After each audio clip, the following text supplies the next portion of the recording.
I'm Coach Steve Finesilver. I've been teaching and coaching in the Denver Public Schools for 41 years. I'm currently at George Washington High School, my alma mater, and I've been here for 33 years. And I've written this to all of my current and former students, and at the end there's a letter to all of them and to all of you. It makes sense now. It makes sense. It just took a while. I've been a teacher and coach for over 40 years. People who have been part of this journey are surprised and sometimes shocked when we reconnect that I am still molding or trying to mold the youth of America. People who I interact with for the first or second time don't understand it. When they find out that I've been in education for this length of time, most often they ask, "How have you survived?" On the surface, to them, it looks like it's a burden, a chore, a battle. Yet anyone who has merely held a job for this length of time, for decades, is probably a bit tired or bored or ready for the retirement party. They have paid their dues and they are ready to travel, fish, golf, read, write, or just rest. People who retire are ready for the next step in their lives, and whatever they choose to do, they deserve it. At most jobs, there is a routine that becomes mundane, repetitious, and boring. People who work for a long time leave their post and turn the page. Their associates have a party or serve some cake. Maybe they get a watch or a gift card, and the proud man or woman says a few words. Then done, a career of 30 or more years celebrated for a few moments, and the happy and tired retiree rides off into the sunset. This is the usual scenario from what I have heard. That is not the case with me. We are deep into week 3 weeks in isolation. The virus has changed our lives. We will look back later and reflect on this and how it has changed us. Online learning has taken the place of the actual in-school experience. What has it been like? Different. I'm not technical enough to do classroom conferences and don't really want to. The best part is hearing from the students, both past and present. The positive part of this, connecting and reconnecting with the young men and women who I see almost daily, and to those who I saw years or even decades ago. Larry called the other day, class of 93, to check on me. We hadn't spoken in years. Dre Holliday called, class of 82 or 83, to get caught up. I have spoken to Sine, who is becoming a surgeon, and Merg, Brock, and Big A, who teaches and coaches wrestling, Steph Brackett, and Billy and Jazzy and Aaliyah, and now colleagues with Dr. C and Big Fred, who is now an administrator at the school where I have been for an eternity. In this way, the time has been a blessing. And maybe there's a silver lining in all of this. This has been a good time for me to think and clarify about what is really important in life and in work. Work hasn't been work, it has been life. A life lived at another location in a bigger building with a lot of people who started as strangers but ended up as family. Sure, the relationship in my school family starts a bit more formally. We meet as student and teacher, as player and coach, and then the relationship evolves. By the time we see each other at graduation, we have spent hours, hundreds of them together, and we know each other quite well. We know about their first family, their successes, their failures, fears, and dreams. By then, we have laughed together, cried together, and shared an amazing metamorphosis together. A teen leaves middle school and over 4 years becomes a young adult, ready to take on the brutal real world, and they do well, and you do well. Often the relationship continues, and as in any family, we share life's events together. Dear students, both past and present, whether we met in 1979 or in 2019 or at some point in between, we are linked forever.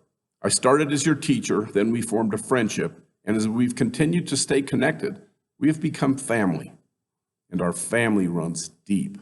In the last month, something different has happened. I have suddenly had time, seconds and minutes and hours and days. During this time, my 40-year sprint has slowed down. Yes, this has been a sprint, a whirlwind, a journey. Thousands of you, my students, have imprinted tens of thousands of memories forever etched in my mind, never to disappear. What has been a blur has now come into focus, and it's breathtaking. Yes, images of and memories of you, all of you, and I am blessed, I am indebted to you, and I thank you. In 1979, I stood tan and strong in front of you, my first class, my first group of students, after what had to be the shortest professional football tryout in the history of mankind. I was strong and tan, and I thought that I was all that. I had been in the weight room. You showed respect at first, yet after I amped it up, knowing that my imposing voice and my size would intimidate you, you all had had enough. You ate me alive, and you humbled me into every new teacher's reality. Though I would not admit it then, I will now, I was clueless. That first year was brutal. I became a nervous eater and gained 30 pounds by Thanksgiving. Thank my Lord and yours, I had a mentor. My second year who taught me not just how to teach. My brother, Coach Hall, showed me the ropes and made me with all my stubbornness listen and understand. And it sunk in. I had grown up with mom and dad, a brother, a sister, a dog, and a roof. But some of you hadn't. So I learned early in my career to listen when there are no sounds or voices, and to understand and to care. Yes, to listen. Often, silence is deafening and defining. My family, what we have shared together is priceless. We have shared happy moments together. I have been to your weddings, at your churches, temples, and synagogues, as you have gone through many happy moments. I have cried happy tears with you as you welcome babies into your family and into ours.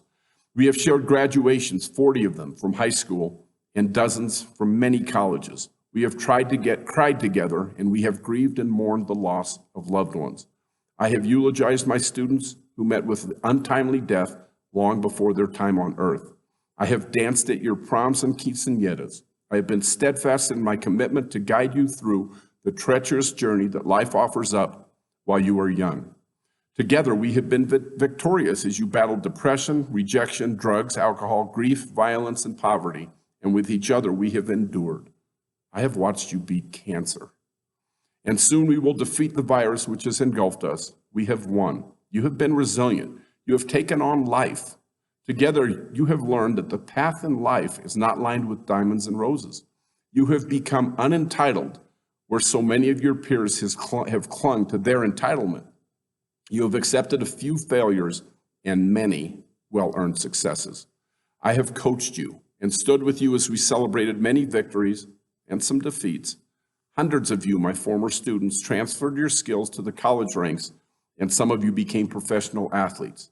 Thousands of you have graduated from college, and many have served our country in an amazing capacity when you weren't supposed to, according to what others had predicted. You have beat the odds for decades, and you won't be denied.